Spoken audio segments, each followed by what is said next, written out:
and their strategies. SMLL is powered by TRL, the Transport Research Laboratory. And TRL is owned by TRF, the Transport Research Foundation. Why is it important to know? It's because I want you to understand what motivates us of running this community. We believe in science, innovation, evidence-based applied research, which is independent and essential to create the future of transport. And to add to it, we are not for profit. Our 6 key areas of focus is automation in transport, sustainable transport, new mobility solutions, transport decarbonization, and transport digitization. We have written down the 6 strategies in short documents, but if you don't like reading, I'm happy to explain it or find someone who can explain it to you. I think it's really important for us to know what is important for you and also for you to understand what is important for TRL. If you're new in the community, first of all, welcome.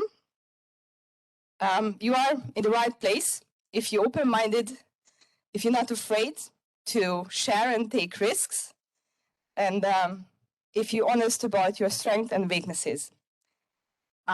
If it's not the case, well, let's talk, because we need to understand why you hear them. Enjoy the session, and thank you.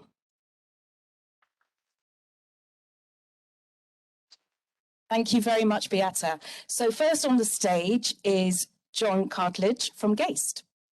Over to you, John. I have a bit of a funny term with the clicker, so I might have to just lean over and do the arrow. yeah, I'll do the arrow. I just have to hang on, let me just. Slight technical hitch, won't be too long.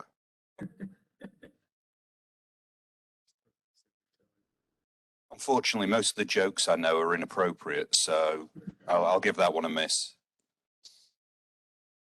There we go. Okay. Hello, I'm John Cartledge. I'm Global Development Manager for a company called Gast, and we do roadside and asset intelligent data. I'll quickly whiz through who we are and what we do, but then focus on what we've just started doing, which is new. So we were established in 2007.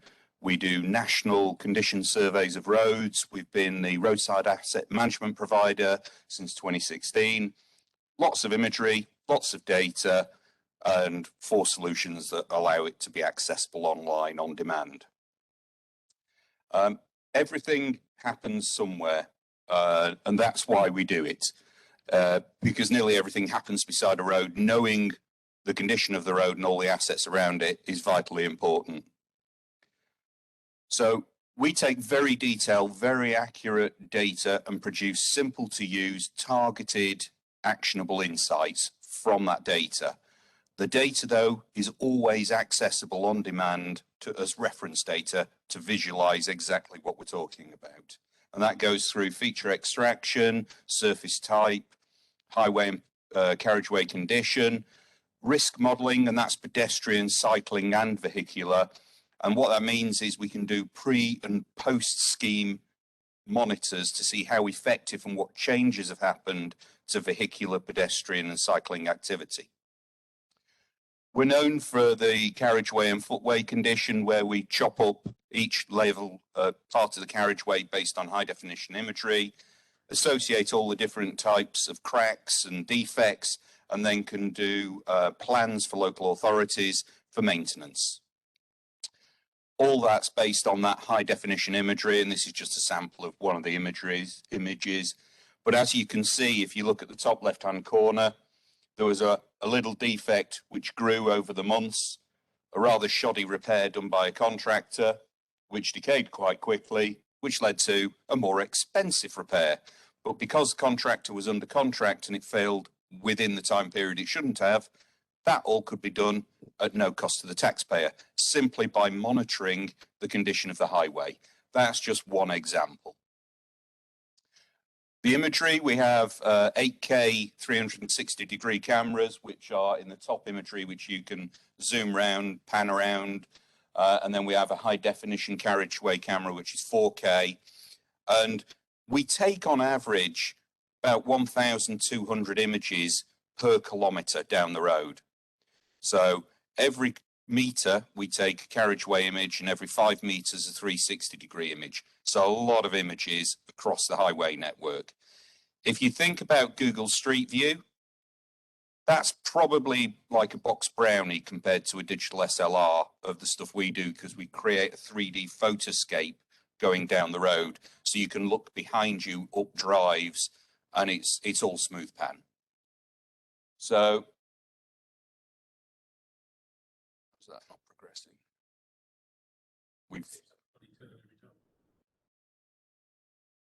Sorry about this. Very basic of things. Couldn't install it again. Let's go next image after that. It's fine. We've all got bugs with this latest upgrade. It's funny doing a demo earlier that didn't work. There we go. One of the other things we do with the carriageway imagery is we can stitch it all together to get a seamless view of the road surface in a pan view. So in this image, you can see where all the patching has actually happened down the carriageway over a period. And here, a similar view of some speed bumps and manhole covers and pavement view. But when you zoom into the same level as the carriageway imagery, you can see the defects and where the speed bump is beginning to fail and move away, and a repair would be needed there quite quickly. So this is the type of use we put the imagery to. Similarly, we can look at the road marking integrity, just using AI. We also have AI models that do object extraction, sign auto recognition, and georeference all that. So every single asset in the carriageway can be extracted from the imagery. The AI detects all the different types of cracking, as you can see, the ironwork, and that allows us then to do those remedial action plans for local authorities, going from potholes, patching areas, longitudinal cracks, all the types of things you'd automatically expect. And where we aren't happy with the confidence that the AI is putting out at, we have manual verification to cover all that as well. So what's new? Well, we've started looking at safety and the risk of the users on the carriageway. And by that, we mean cyclists, pedestrians, and vehicles. And we've already got cyclist and pedestrian risk models, but looking at vehicle safety, traditionally, that all happened from what was called KSI stats, killed, seriously injured. Well, we've now partnered with EdgeAion, one of the manufacturers of parts for the OEMs, and we can now collect near-miss data, so harsh braking data. And that's where drivers brake harshly. And we're not talking about just when ABS kicks in. It's actually about the pressure and the speed on the pedal, which is classed as harsh braking, and get metrics such as how fast were they really driving? Was it at night? Was it wet? And where are the most dangerous main potholes where people are braking? So the reason why we're doing that, sorry, that last slide should have some text. These haven't come across properly, but anyway. Over the past 10 years, the number of fatalities hasn't reduced. They came down sharply with ADAS and seat belts and all the new safety measures in vehicles, but they haven't reduced. And that's because only accidents are being looked at. And we think if we can help change the infrastructure where there are near misses, we will help avoid accidents in the future. Again, that one hasn't translated across. Apologies for that. Or that one. What that says is that there were 15 million harsh braking incidents in 1 month alone, recorded from connected vehicles. Now, that's just far too much data to make any sense and be useful at all. So what we do with EdgeAion is they take the raw data, they match it, we look at severity, we cluster the data to identify hotspots, we contextualize it with what is around it, we take out anomalies where we would expect bits of harsh braking, and then we get insights. So if we just looked at 3 different areas, Bristol, York and Cambridge, the unfiltered data gives far too many locations to be of any real use. When we start clustering and filtering that, we get down to a more realistic number. And then when we prioritize them, it's a real number that you can actually investigate and take action on. Obviously, we can then compare when action's been taken to ensure that's gone away. What does that mean in reality? On the left, the gradings are the road condition and the direction of travel of the vehicle. And instantly there was a cluster of harsh braking. The average entry speed was 24 miles an hour, 40% more at night, 20% more in rain. Guess what? The expansion joint was failing. And we only knew that when we looked at the built infrastructure from our imagery. What that meant is they could repair that, and that potential crash area has gone away because we've taken the cause of the harsh braking out of the equation. Similarly here, this was a severity 4, so people really were braking hard. More at night, but more on the weekend. And it was actually really poor road condition and no signage coming up to a T-junction. Really simple. Fix the road, put some signs in, and it stops again that risk. Final example, on the left-hand bend, road coming in from the right. As you can see, the road condition isn't very good, but it was mainly increased in the wet. That's because there's an adverse camber and the lighting was quite poor. Really simple things that we can tell from the infrastructure, from the imagery, but now we know the locations of where these things are happening. We can correct it and then measure the impact. Exact same thing can happen when you look at mobility schemes, putting in cycle paths, putting in dual use, because the other elements we're now getting from the data is what's causing the harsh braking. And the ADAS would detect whether it was a person, a cyclist, a scooter or another car, or a deer, some other object, which allows us to then enhance that risk model for pedestrians and cyclists, as well as vehicular users. We'll do one-off analysis, we'll do analysis with a review, quarterly updates, monitors. It's just data crunching exercise at the end of the day. Why are we doing it? To get from hindsight to foresight. And it's all about data for change. And that should say data for change on the left. But again, the slide hasn't come across fully. That's me. Hopefully that's been useful as a recap of what we do and the things we're now looking at with connected car data.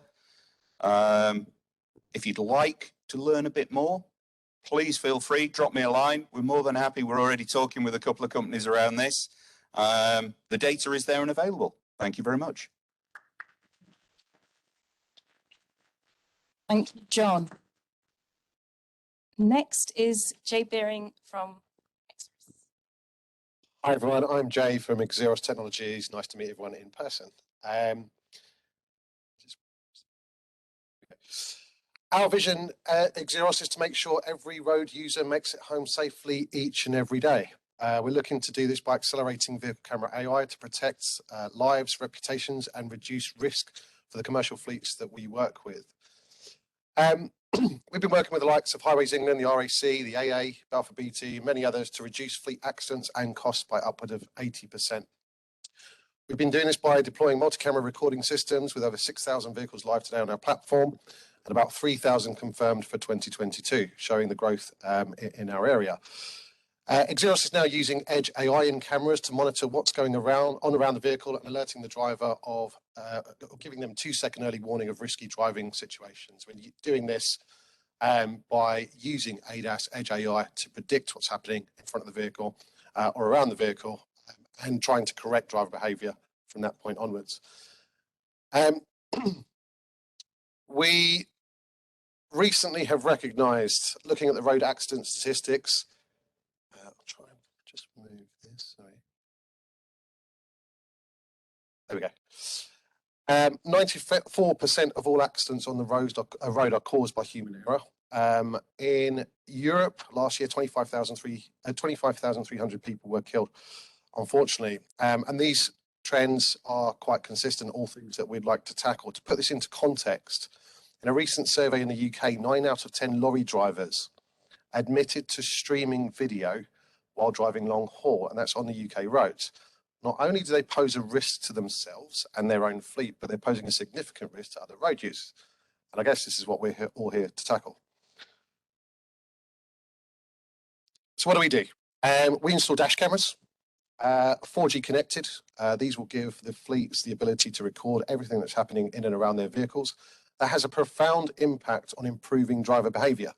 Once we know we're being recorded in a company asset, we tend to drive a bit better anyway. So that's the initial gain.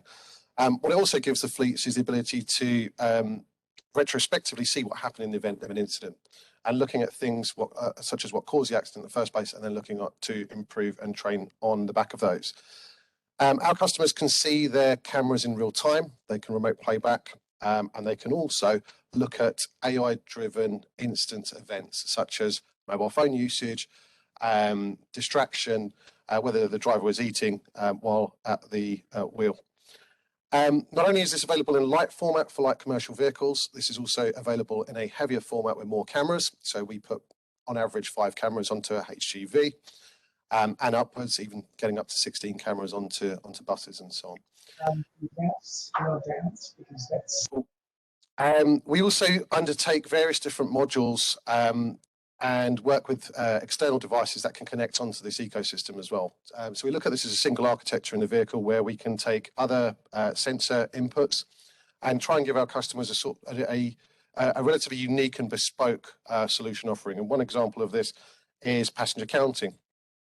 We use currently a 3D sensor that has up to 99% accuracy for detecting people on boarding and off-boarding from vehicles. Very, very wide range of products as well. So if there is further interest, by all means, give us a shout. It's stuck now. There you go. Results. So looking at EdgeAion, looking at ADAS, retrofit ADAS systems, what kind of improvements do we see? This is a trial from a commercial fleet that we worked with. The blue section was where we ran the cameras. They were able to detect what was happening in and around the vehicles, but we weren't alerting back to the driver. After 2 weeks, we then turned on simple driver alerting, and this was just a beep and an iconic feedback. And we can see a sharp reduction in things like driving too close to the vehicle in front, which is the first bar. Forward collision warning, lane departure. I think the most pressing one here was the fact that the drivers were falling asleep quite consistently at the wheel. It's information like this that led the fleet to recognise that they were operating varying shift patterns for relatively young drivers. And they weren't giving their body clocks time to adjust. As a result of just this trial, they fixed those shift patterns and drastically reduced this even further. But just by a beep and a visual alert to the driver, there's a significant benefit. So 80% reduction in fatigue events, 75% reduction in distraction events, and a 56% reduction in external ADAS events. So these are risks outside of the vehicle versus the driver risk events. We can also break this down even further for fleets. We can have a look and say, right, okay, looking at fatigue here, we could see actually the fatigue was peaking between 5 and 8 o'clock in the morning, but also just after lunchtime. So again, what processes could fleets be putting in place to try and reduce fatigue post-lunch? Our Videomatics platform is just about to come out. We're looking at really tuning up the way video-based telematics works. There's a range of new features coming out here. One of the ones that we're really working on is contextual information. Driver risk scoring should be very different at nighttime in the wet for the same event versus daytime sunny driving. And these are things that we're looking to really drill down into. And also, fleet management traditionally has always been a top-down approach. Drivers don't enjoy fleet management systems. They don't like telematics systems. Looking to turn this completely on its head, looking at reward incentivization and really giving a transparency back to the drivers so that they can see their own events at the end of every journey and therefore self-manage and improve. No one else presents it. That's us at Xeros Technologies. By all means, feel free to ask any questions, and we look forward to catching up with everybody in and around this event.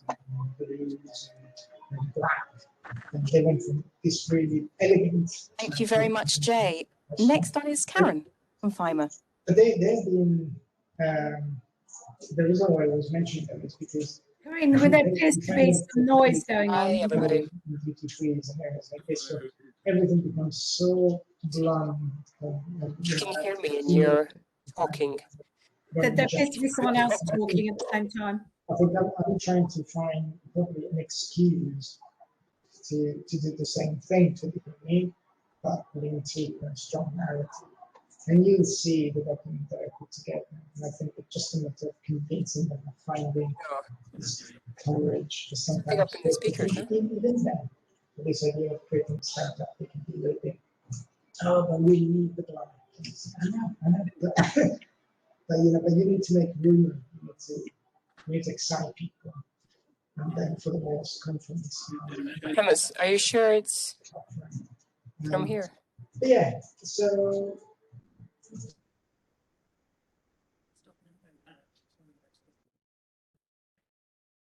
Hi, I muted everybody.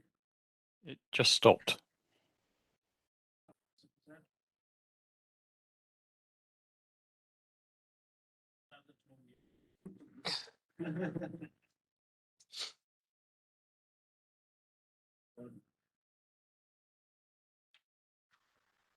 Sorry about that.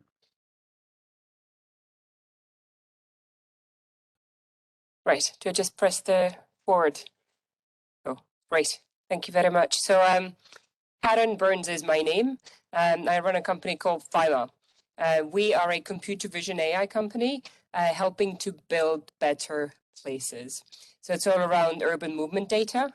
And rather than use sensors, we're encouraging our clients to use their existing CCTV and security cameras so they wouldn't have to install any more electronic junk in their environments, but they could use their existing technology and increase the ROI on those cameras.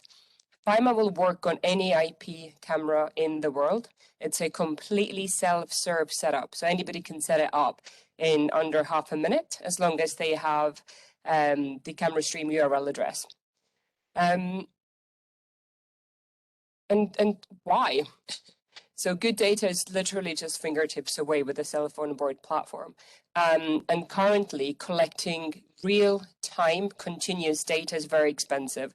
This is a quote from a Leeds-based company that uses cameras. They charge £750 a day. We are £170 a month. Just to monitor traffic, people, dwell times, pedestrians, etc. So for the same amount of money, we'd run for 11 years collecting not just vehicle data, but data on e-scooters, bicycles, gender split, so male, women.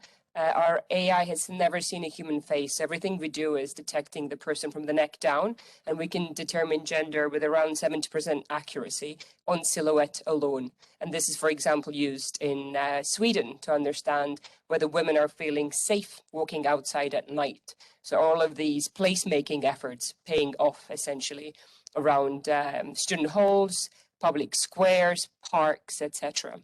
It's also how we determine age between child adults. So similarly, can we see children outside, when, where, for how long, and so forth. So currently we're looking at 9 different classes of vehicles. We're also about to train in wheelchairs.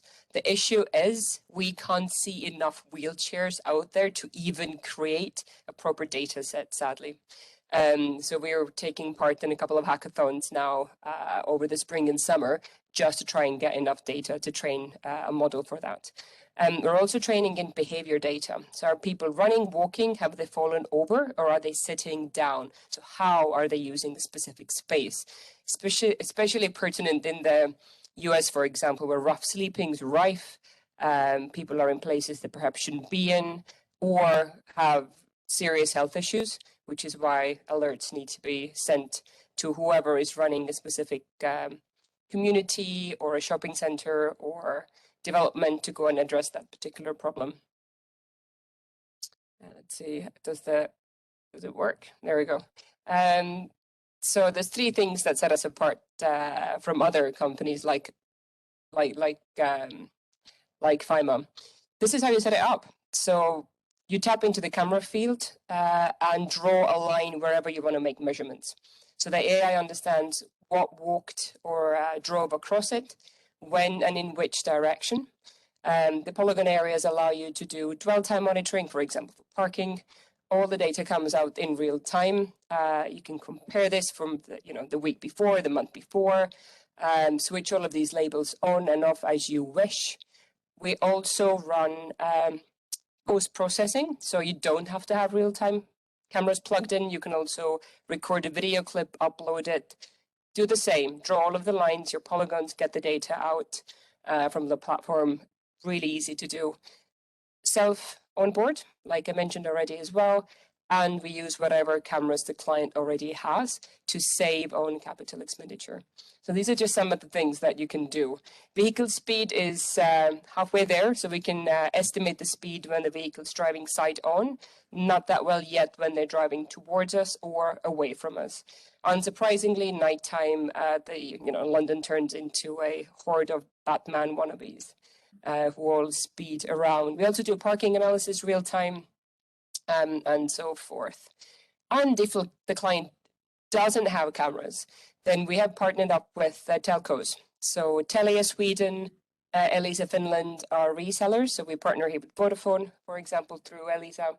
And we use Android phones, just simple phones, put in a 3D printed box with an extra battery pack. These plug into the lamppost and they're streaming over 5G. So Finland's one of the best 5G covered countries, I believe, in the world. So we're live right now in Helsinki Port, in all of Elisa's own shops, and kind of rolling out across the country in various ways where clients are needing to benchmark what's happening and how the various interventions they're putting in place, what kind of an effect these are having.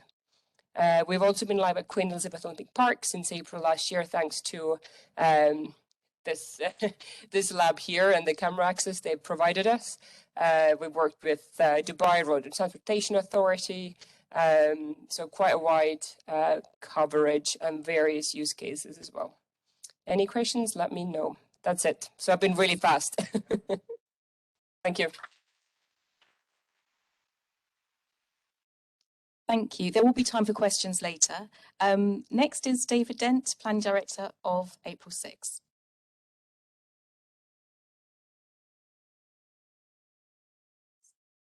Thank you very much. Down. It's great to listen to some of the inspiring work that everybody's doing here. So I think it's worth us introducing ourselves because we don't work on technology. We're an advertising and marketing agency, and it's probably quite strange for us to be part of a community like this, but we find it's really important. We are very focused and specialise in the whole area of mobility, technology and science.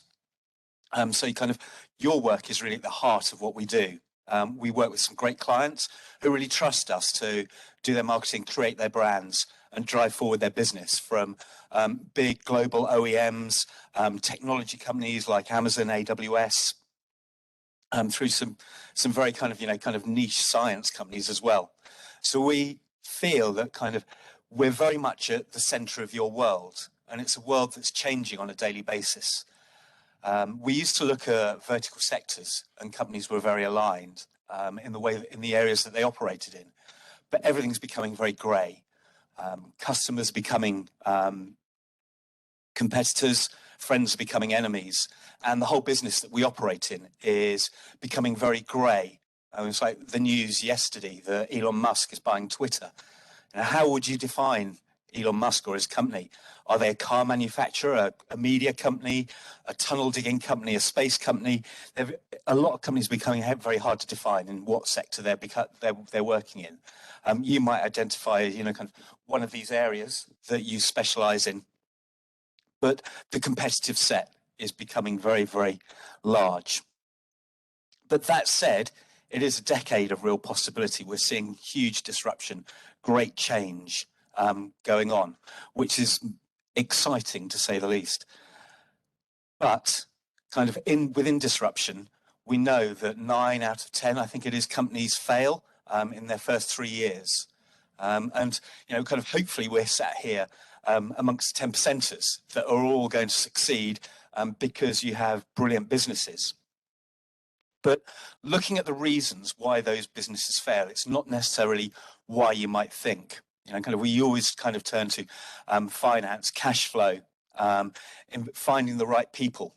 But the predominant reason why companies fail is down to marketing problems. And that is what we're here to solve. And marketing, advertising has changed a lot over the last decade as well. It's been disrupted with new media, new technologies, which have fundamentally changed the way that people, us, consume media and interact with companies. It's become very much a two-way dialogue. The days of interrupting a TV program, putting your message out, having a nice logo are gone. It's very different because people don't always behave the way they're supposed to, which is why all of this kind of great data and tech shows us that, you know, kind of it's about predicting the unpredictable in terms of the way that people move or use roads. And we try to do the same with the way people consume media. And fundamentally at the core of that is their habits, emotions. We're very intuition driven. You know, kind of we go on our gut, we buy on our gut. And then we kind of post-rationalize it. We justify it afterwards with the rational thought. You know, buying a car, well, I've always wanted a Porsche. And then I'll go, well, you know, kind of it's quite economical and it's only £700 a month. And you justify your decision, that real desire, that emotive connection. So in this whole new world of mobility, we need that emotive connection because we've actually got quite a difficult job to do. We've got to take people on this journey from a very established habitual life that's kind of been established for 2, 3, 4 generations. You know, kind of you have your car parked outside. It's certain that it'll still be there, hopefully in the morning. Maybe more so in Dorset than London. You know, kind of it's a very stable life, and we're trying to push people away from this sense of security and safety into an area of risk. And it's very hard to do that with a rational explanation. At the very heart of the way we interact, as I said, is about the way we feel, and that's how we remember. And as marketeers, we try and create your narrative, tell your story, and create that emotive connection, whether it's a B2B connection, because that's still a human one, or you're selling to consumers. There's a lot of evidence, a lot of research gone into this over the years, predominantly by our governing body, the IPA, who can demonstrate that emotive marketing is almost twice as effective as just giving the rational argument. And that's what we're here to do. We call them this emotive argument, the moments that matter, the moments that move people forward in the purchase journey, the moments that change their behavior. It's all about behavior change, whether we're trying to get us to buy something new or take a different action. And really those moments that close the deal. So I thought I'd play just to show you some examples of the sort of work we do. This is for Scania. We recently launched their new V8.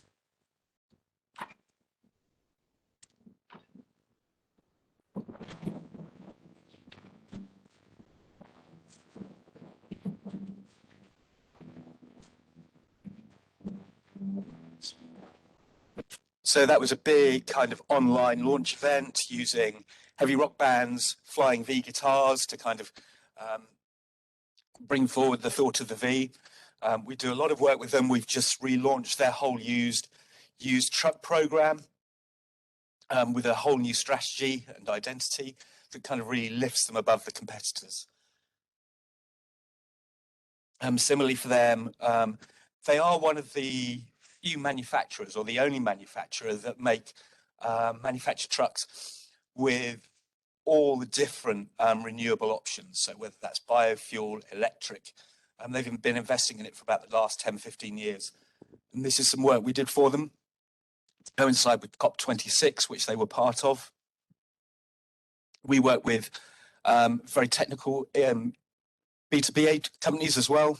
So this is some work we're doing with Fihong, who are a big Taiwanese manufacturer of EV charging stations, who want to kind of completely reinvent themselves and position themselves, their EV charging division anyway, as a Western brand. So this is kind of work that's just currently ongoing. we also work with some great companies like Porsche. So we do all of their centre social media, centre marketing.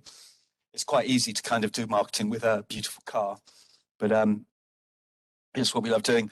Or creating great coffee table books for them for their classic program.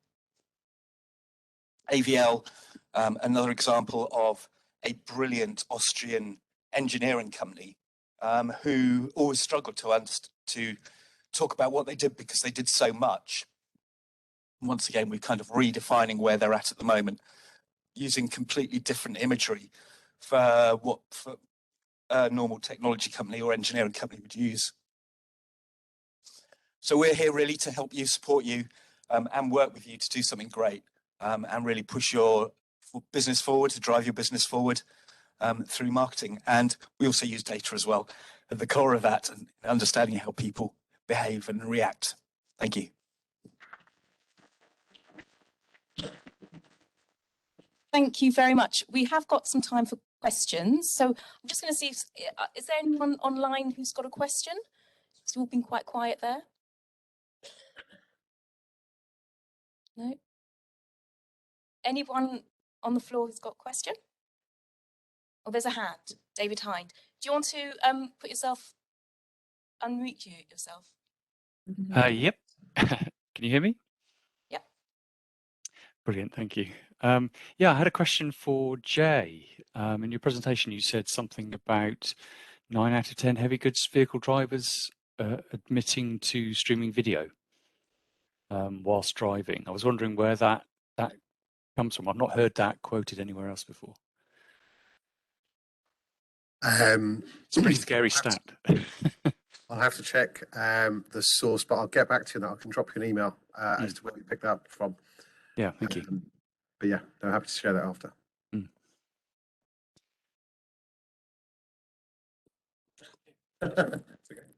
Any more questions? Anyone from the floor? Yes. A question for Fiber. I was wondering if you're measuring proximity vehicles and pedestrians, and measuring close passes and things like that.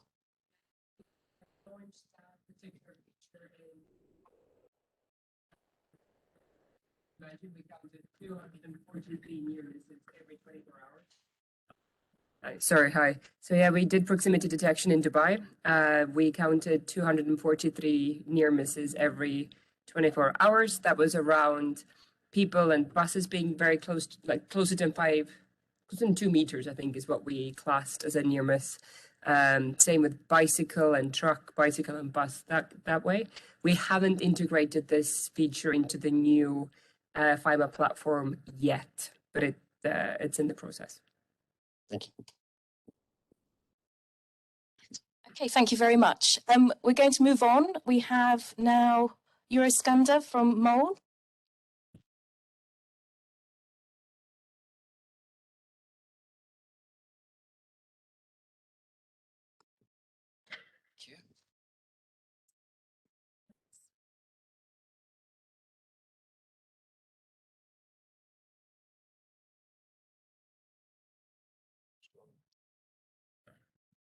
This one? Yeah. Okay. Hi everyone online and everyone in person here. Great to see everyone. I'm Oroskan from Mole, and we're developing autonomous charging for a variety of use cases. So, what's the problem? Plugging and unplugging is a peculiarly simple but annoying and painful operation, especially when you have lots and lots of vehicles in very little space, short amount of time to quickly turn around vehicles and send them out. It does take time. We've been talking to lots of operators to estimate the labor input cost in a session of charge, and it's surprisingly significant. And the technology we're developing is removing that human operation, which is repetitive.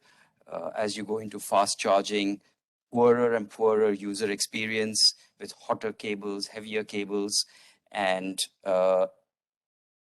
removing plugging in from the scope of operation of a user. So it's autonomous robotic charging with a ground unit and a vehicle adapter in the underbody of a vehicle. So you just park in your bay and the charger will connect with the vehicle, charge, and when it's done charging, disconnect, and your vehicle is ready to go. If assuming 4 charging events per day, the payback on the device is 18 months. We have a 0 capex option so that operators can get the mole charger or the mole connection device on a pay-as-you-go basis. And we think that automating the connection process allows all the power of any fleet optimization tool to be fully harvested. So that's something that we can plug in with any existing fleet management platform, and we are also developing some of our own tools. We're working with some really very supportive fleet operators, Ocado, Enterprise, and vehicle OEMs and DPD to start trialing the solution in their operating environment and take it from there. So I'll show you a little video, and that should, yeah.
That's it. That's us.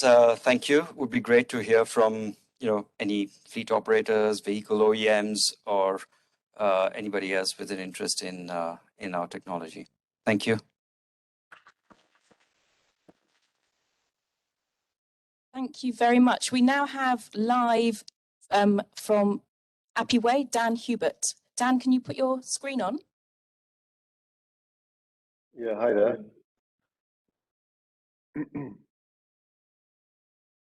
Can you hear me?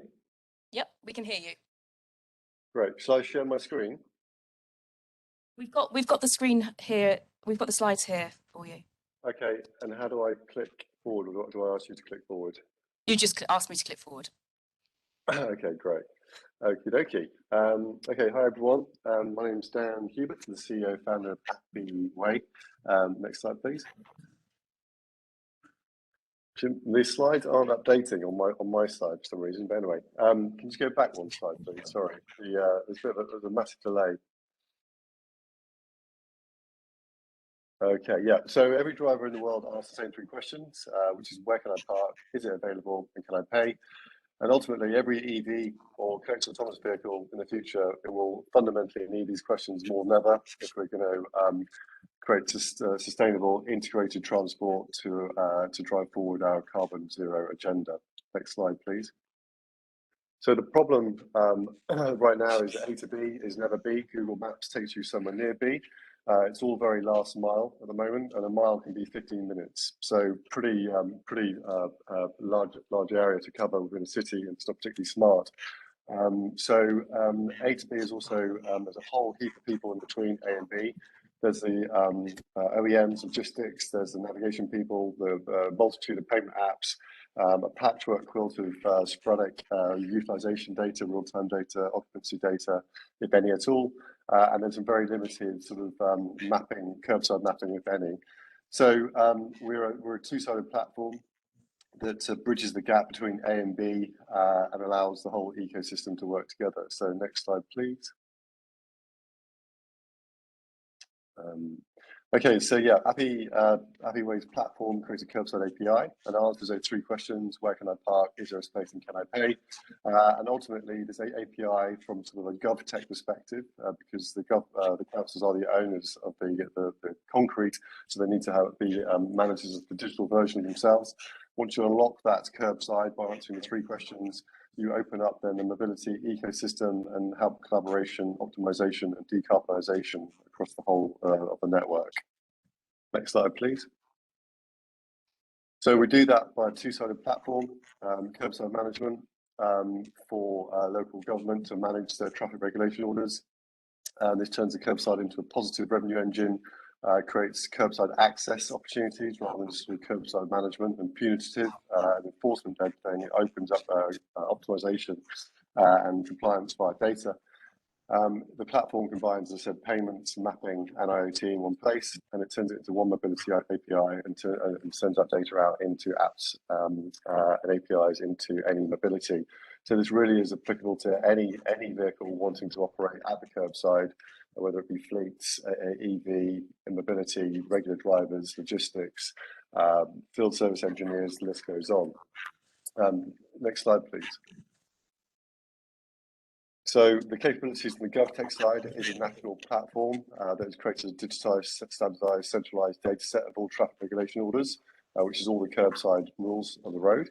We also have moving traffic orders as well, so we're starting to build speed limits as well. So it's really the digital rails for any vehicle that become fully compliant. So regulation maps, it speeds up the consultation process. So if you're an EV provider trying to speed up EV deployment, we can speed up that process by about 75% for local authority to manage all the current analog regulation processes. We can speed that up. As I said, it brings in all types of IoT, so we're very interested in CCTV, ANPR, telematics, start-stop, origin, destination data to build up that high probability of real-time availability. You put that data over the top of the restriction maps, and you have very, very powerful maps there. And also we have a centralized multi-vendor payment system that also offers charging for EV as well. Next slide, please. So what are curbside maps? Well, it's all the signs and lines on the road, digitized, standardized, and centralized. So it's bays, lines, restricted hours, loadings, tariffs, IDs, max days, and returns. And there is an unbelievable amount of variations, which I'll tell you about in the next slide. Next slide, please. So the next slide is basically showing our coverage right now. We have over 14,000 kilometers of London mapped out at this level. We have over 500 towns actually now mapped at this level. And we have enough data to park about 5 million cars back to back. And there are about 110,000 parking rules. So it's basically a parking ticket lottery, really. When you pull over, you have 110,000 parking chances to get it wrong. And ultimately, imagine an autonomous vehicle trying to pull over, they're going to get tickets left, right, and centre. So having this compliance data set makes total sense. This data is highly accurate. It's 20 centimetre to 3 centimetre accurate, depending on the client's specification, and the client is the local authority. Next slide, please. So this data within sort of a national platform is good. But it's not great until you get it out into the open and let every vehicle have this data so they can make decisions before they go on a journey or make the best decisions upon arrival. So we have an API which can be exposed into other mass platforms. And also we have our own shop window, which is Happy Parking Plus, which answers the first question, where can I park? And we're focusing on London right now and rolling out into the UK. Then next we'll have availability, and then there'll be payments as well, which we offer in various towns and cities. Next slide, please. You just press play. This is an example of how the data looks after navigation.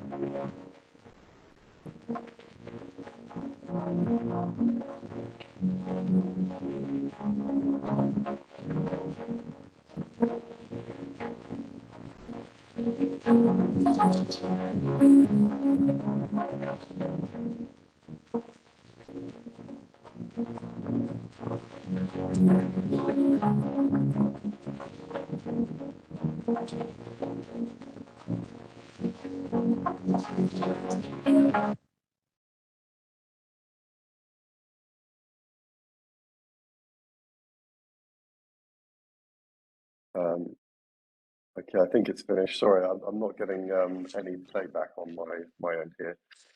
As you can see, it kind of has all the bay covered, yellow lines, single lines, disabled, loading, EV, you name it, whoever you are, we can tell you exactly where to go. So true A to B journeys. Go to the next slide, please.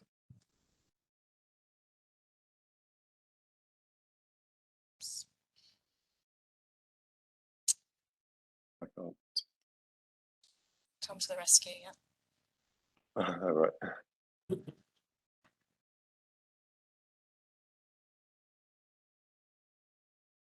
Don't know why it does it. Okay, great.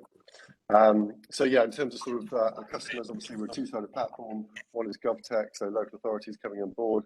On the data side, we have hundreds of thousands of regular drivers. We've got fleets that are talking to the largest fleets in the UK who are looking to get first-time arrivals. Morrison's utilities company that does smart meter installs. Field service company loses £100 per job, and we're saving them 33% job aborts by just having the best curbside data nearest to their allocated job. And we're working with the likes of Transport for London, DPD, Royal Mail, and very large data marketplaces as well. We're also just about to announce a big MOU with a large EV charge point operator who wants to use us as the curbside as a service platform to enable EV vehicles to park anywhere and charge via the service as well. That's in terms of why it took to us. We've been around for nearly 9 years now. I got investors from Aviva, Sumitomo, Blue Reply, and Hyundai. And we have a team of over 60 people all religiously unlocking the analog curve and turning it into a fantastic piece of digital real estate to make plug-and-play solutions for mobility. Thank you very much. Thank you. Thank you very much, Dan. And now we have Neil Heron from Grid.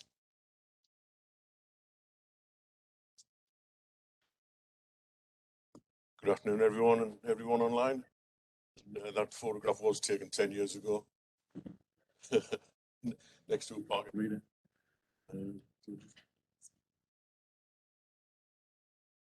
This is us, Grid Smarter Cities. I'm the founder and CEO, and we are reinventing deliveries, looking at the dynamic and flexible curb.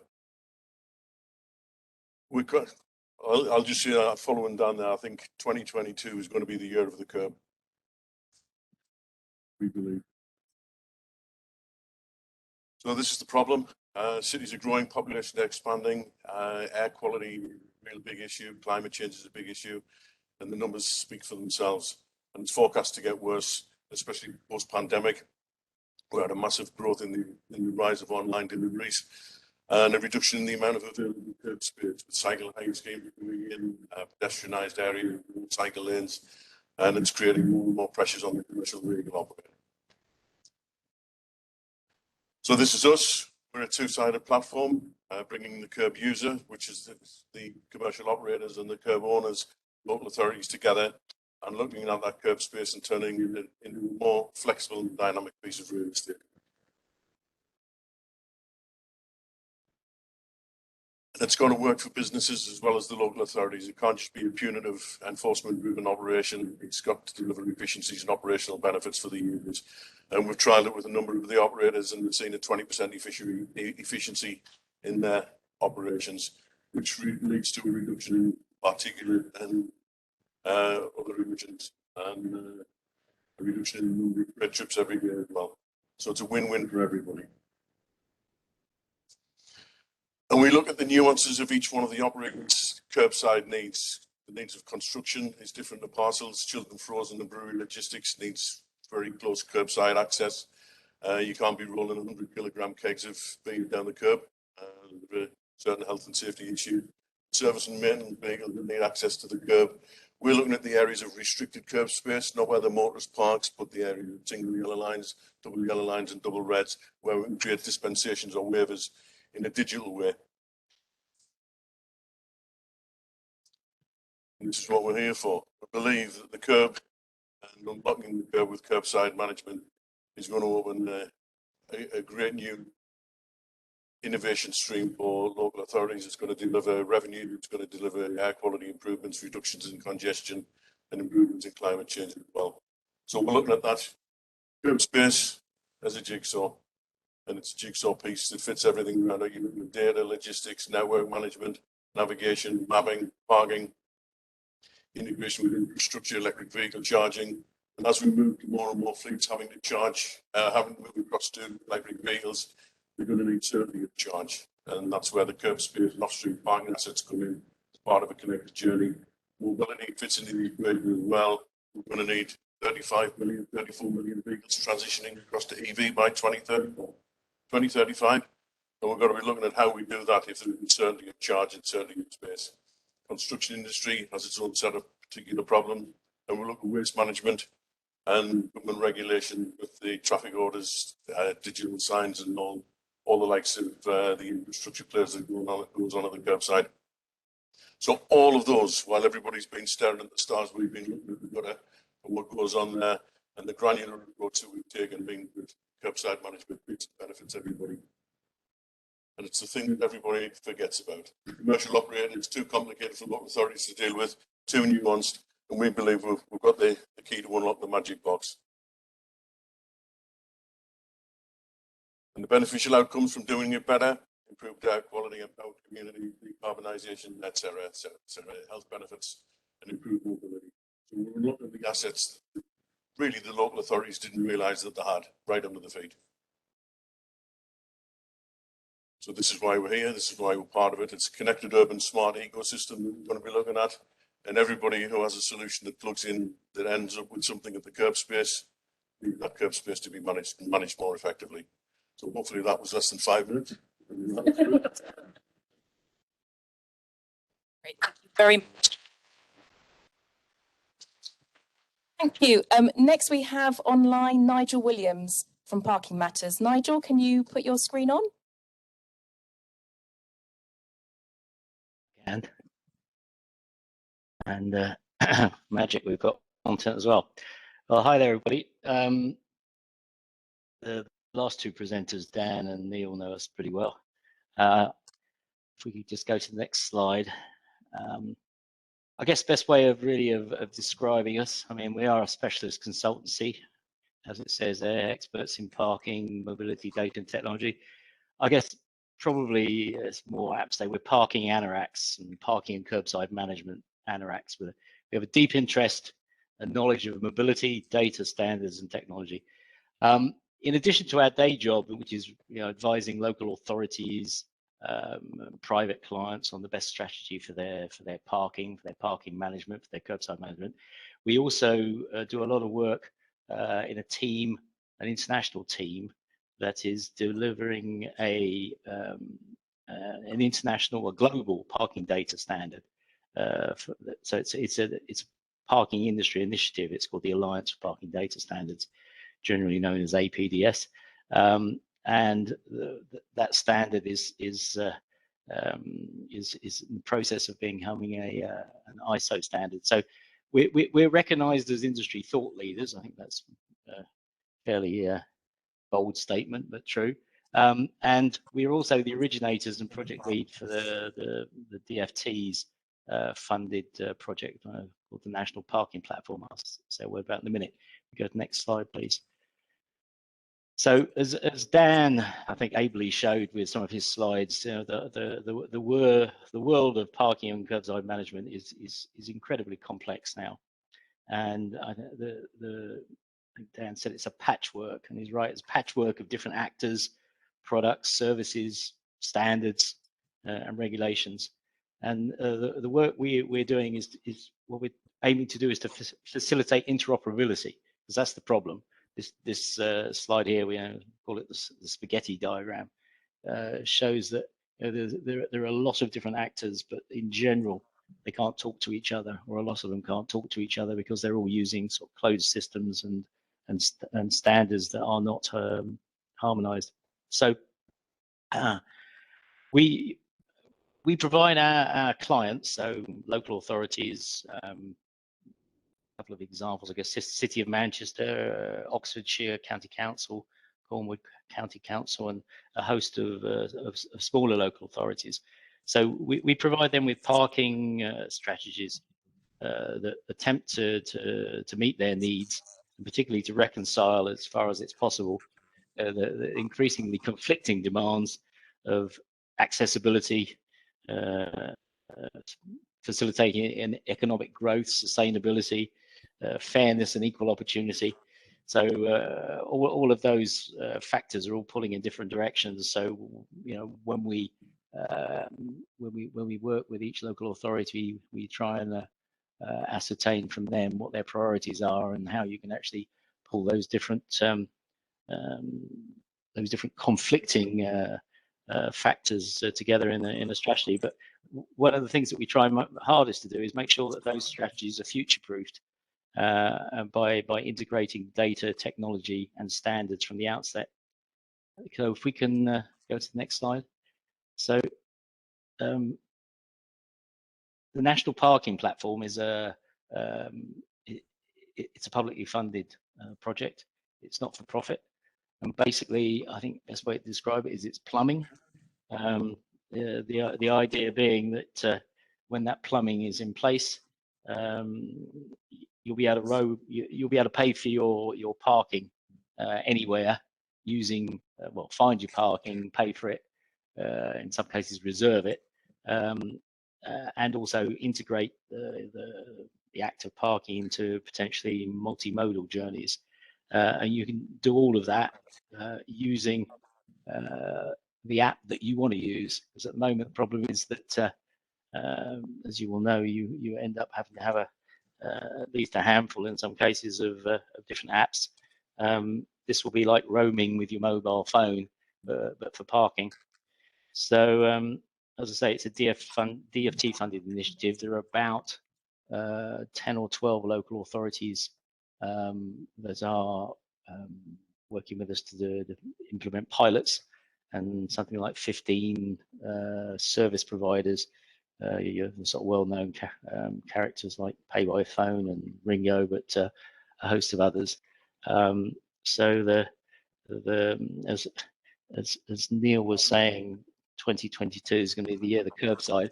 I think that's probably right, and things like the National Parking Platform are going to help help local authorities in particular, but also various service providers make the most of the curbside and the parking facilities that exist. So we're interested in collaborating with others to develop practical solutions for multimodal travel and to integrate other aspects of curbside management, including last mile logistics, into our work. And that is us. Thank you very much, Nigel. Thank you. Do we have any questions from the floor? No? Any questions? Oh. Conditions. I had a question for Mole around weather conditions and snow and ice and maybe sand. How does it work? Thanks. Thanks. So it's designed to be, outdoor, weatherproof, and it will work. It's waterproof. It's It's designed to operate outdoors and underground. So we have two configurations. One which you saw, which is above ground, typically for indoor depots and for the commercial vans.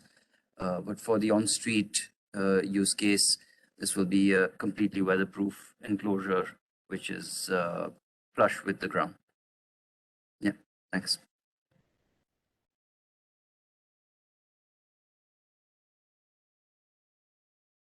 Hi, question with regard to the on-street charging capabilities. Has it been tested in anger in any local authority areas? And if so, what are the problems identified? Is there a problem over compliance with traffic signs regulations?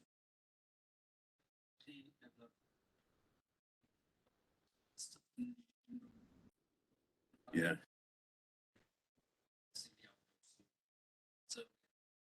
Right, be interesting.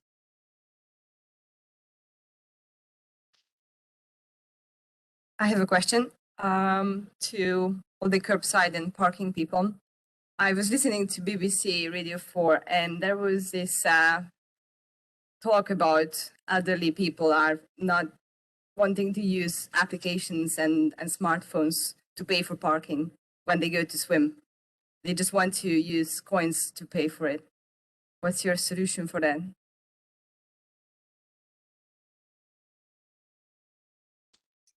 We've got the easy one. We're only dealing with commercial operators, so.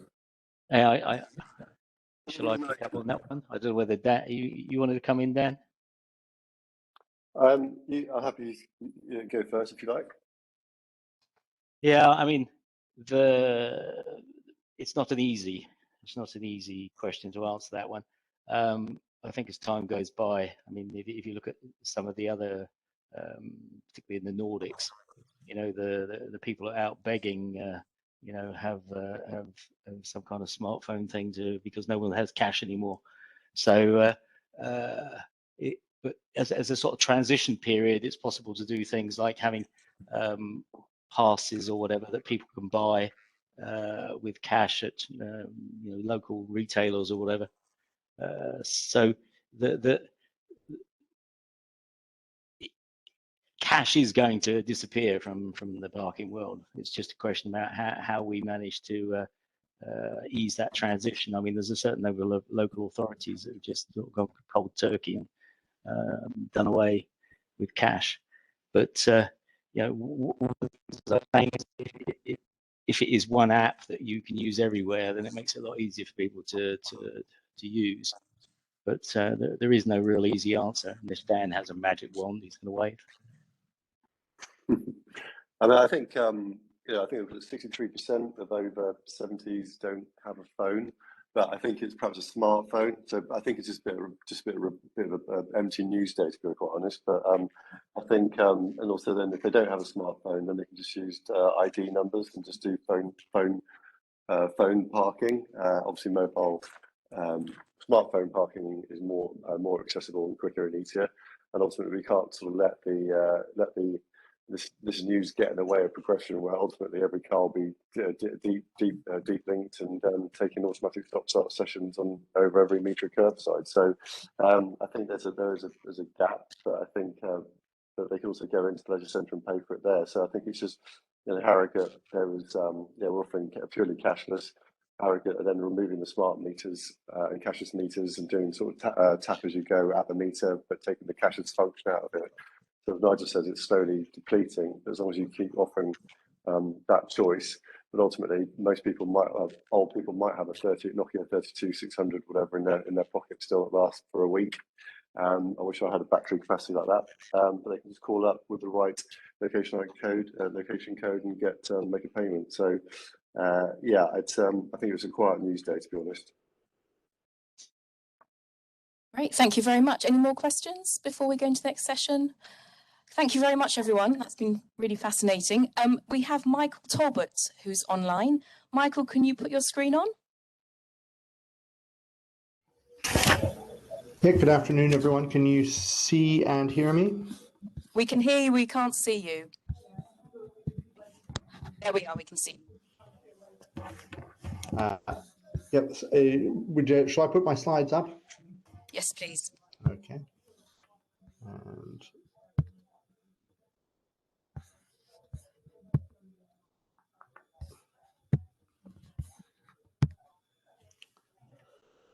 Yeah, good afternoon, everyone. My name is Michael Talbot. I'm the Deputy Head of the Centre for Connected and Autonomous Vehicles. I think I know many of the people on the call, but not everyone, perhaps.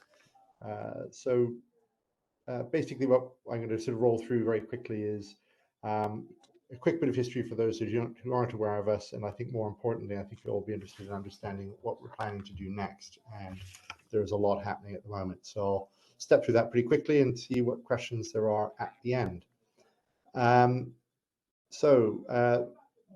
We're looking at the growing convergence of automation with connectivity and electrification, and there are some great benefits for that. Many of you are well involved in CCAV projects in the past and in this agenda for several years now. We think we've done pretty well so far from a starting point where we felt back in 2015 when we got set up that the UK was lagging, but I think there's been the hype has come out of some of the hype has come out of some of the earlier prognostications about when these vehicles will be on the road, and now as well we're looking more widely at mobility rather than just the vehicle, because I think we wanted to signal actually that this is wider than the specific. It's not vehicle centric. It's about moving people and goods better, safer, cleaner, more efficiently. Those sorts of things, and more fairly. So what have we done in sort of the phase one of the program is really focused, and many of you have seen these things many times before, around regulation, the R&D program, and the testing infrastructure. I won't dwell on any of that. I can come back to circle that back to that in discussion. Hopefully you can hear me all right. I'm in a dire meeting cubbyhole in the Department for Business. And on the regulatory side, there's been a lot of activity over the past few years. I think probably some of the highlights obviously kicked off with the Code of Practice back in 2015, updated in 2019. Then we've got CAV Pass launched in 2019 as well. And the Law Commissions, I think, is probably their final report from their 3-year review was published at the end of January. And I'll touch on a bit more about where we're going with that shortly. But also in the AVA, the Automated Electric Vehicles Act, which received royal assent in 2018, particularly around the insurance of automated vehicles. And I think we're the first country in the world to pass primary legislation in this way.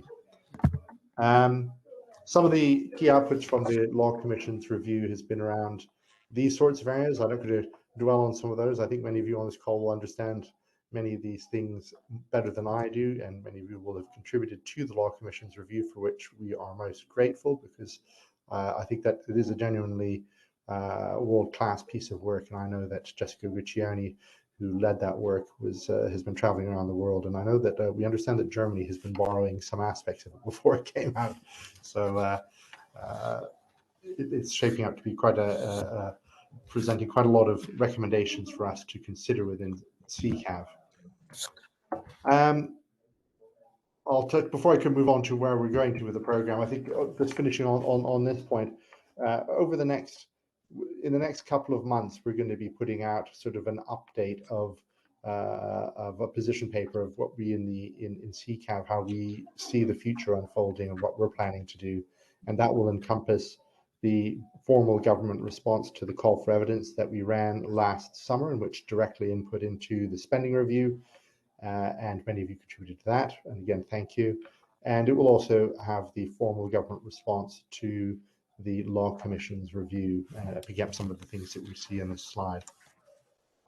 The main event, I think, for many of you, I think, is understanding what's happening next in terms of the innovation program on the Department for Business side. So some of you may not be aware, but CCAV is a joint policy unit between Department for Business and Department for Transport. I lead the Department for Business side of the team, and we run the innovation programs and to date around £440 million of government and industry joint investment in around 90 projects. And on the Department for Transport side of the team, they lead the regulatory activity, the legislative activity, so CAVPAS is wrapped up to that. Law Commission's work, as well as the wider Future of Mobility team, is within CCAV. So what we're looking at within the upcoming program, and this will have been communicated to many of you. Again, we've had some open industry days to test our thinking about where we would like the competition program to go, and that is looking at breaking things down into a deployment area, and that deployment pot of funding would look at private land, freight logistics, or passenger services, and the next part from that will be around the supply chain and looking at what we've been characterizing. And I think we've taken up something that David Wong said in a meeting with the minister at one stage during a ministerial roundtable, solving the funding to help solve the last 20% of problems that are separating developers from R&D to that commercialization point. So I think we are on the we still can't talk about a specific number, but that will be changing. So I think I'd encourage everyone on this call to make sure. I think we should be receiving communication in the next little while to set aside some time. I believe it will be on the 23rd or 24th of May, probably the 23rd of May. The Innovate UK and the KTN with Zenzik and CCAV will be inviting the sector to attend an industry event. Without putting too fine a point on it, I strongly encourage you to attend this event, and something in between may be happening which may help us talk a bit more openly about what we'll be saying in that. But I think we'll be setting out with certainty exactly what we're planning to be doing over the next 3 years, ending in March 2025. And the supply chain piece that we're looking at here, that will be looking at again those sort of smaller projects, more in line with what we've done perhaps in earlier programs and projects within CCAV. So these will be earlier to mid TRL levels and some late stage TRL levels. And I think going back to the deployments, I'll go back to that slide actually, because it's a really important point. So this is coming from really a strong direction from Lord Grimstone, who is the Minister for Investment, who oversees CCAV from the Department of Business side, as well as from DIT, the Department for International Trade. He is pushing really strongly that we need to shift the emphasis of our program, our new program, to be announced, from early to mid-stage TRL levels in R&D towards commercialization. So this will be an R&D program. As everyone aware, that we don't have a lot of we don't have commercial services in place, but through this, I think we're going to be starting to look to achieve some of those commercial services and models. And I think finally, just to sort of show you some other thinking that we're doing that I think is really important, given the challenge to the department to the country's transport decarbonization agenda, is we've done some preliminary research, or the analysts within CCAV working with University of Southampton, to understand how connected and automated vehicles may impact carbon emissions. So the one thing I think we all understand is that there's probably quite a good narrative or logical reason for this, but actually the evidence base is partial. So that's something we've been working on. Actually, it would have been great to have had this a year ago. It's not the world we live in. We're starting to get it now, so it's great. Because I think we'll all appreciate that the connected and automated mobility landscape could induce demand. If demand is a lot easier, people might make a lot more journeys, and that could have a really negative impact on transport emissions. And we've got some really challenging targets to reach. I think by the same token, there are plenty of things that connected and automated mobility can do to help address congestion and battery range for vehicles and those sorts of things. And some of the work that they've done, for instance, is identified around 38 mechanisms that they've seen that are likely to affect carbon emissions. Some of these will be larger than others. Some of these will be harder to achieve than others. Some of these are improving or sort of reducing carbon emissions. Others may be increasing carbon emissions. So there's sort of a range of a mix of results here, but I think the general consensus that they pushed towards was that the news should be that CAM can be a force for good in terms of decarbonization of transport, and probably, given that a lot of it's connectivity related, as many of you have been discussing in your presentations, those benefits might be achieved a lot faster than electrification of the fleet. One way or another, the connected and automated mobility agenda is going to be significant, and we'll be continuing to work on that. So we're going to set up we want to understand more. If anyone's got any data, please do share it with us. I think that was a quick trot through. So I think in terms of me from summary, I think I really want to highlight that the 23rd or 24th, I think it should be the 23rd of May, it would be a very good time to keep your diaries clear for some discussions about the program some further details about what our plans are for the commercializing connected and automated mobility program, and then we've also got some other communications out that will follow in due course on those government responses. So I'll stop sharing my screen now and see if there will be some questions. Thank you very much, Michael. Unfortunately, the slides were stuck, so if you could share them with us, and we can distribute them out to all the community afterwards. Are there any questions from the floor here? Or from the audience online?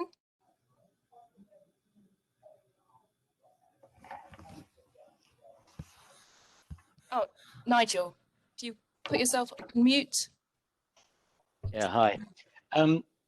It might have been on your slides, but one of the things that we often hear is that autonomous cars, so level 5, are going to be driving around in the relatively near future. I think someone was saying the other day, 5 years, and that was going to obviate the need for parking. Do you have any views on that?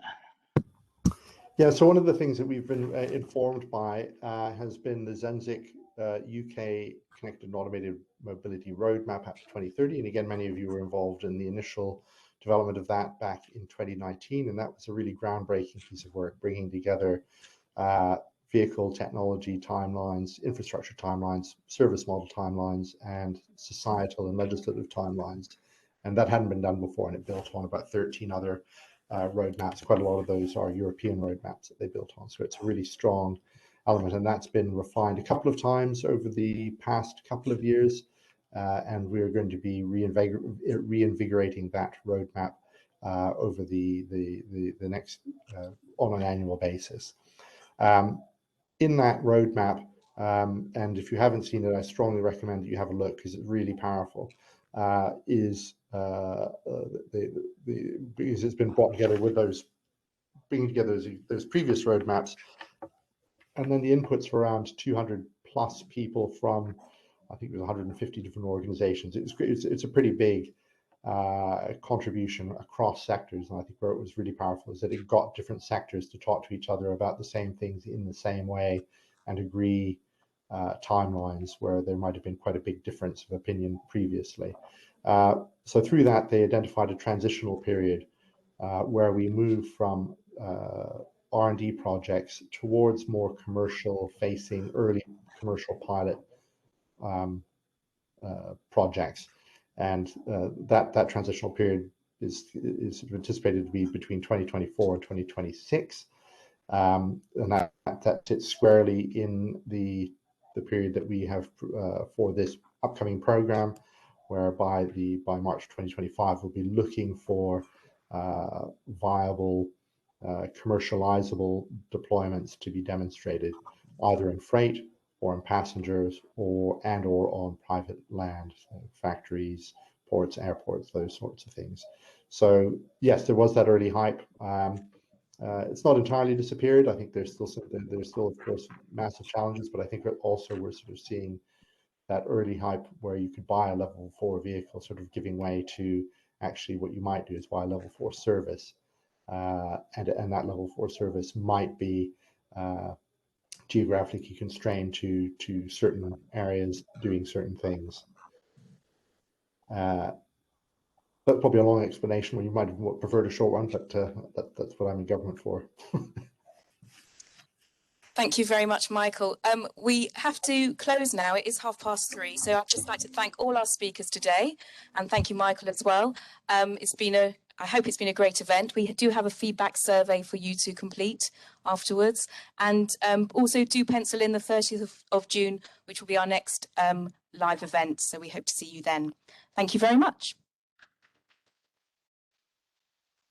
Thank you. Thanks a lot.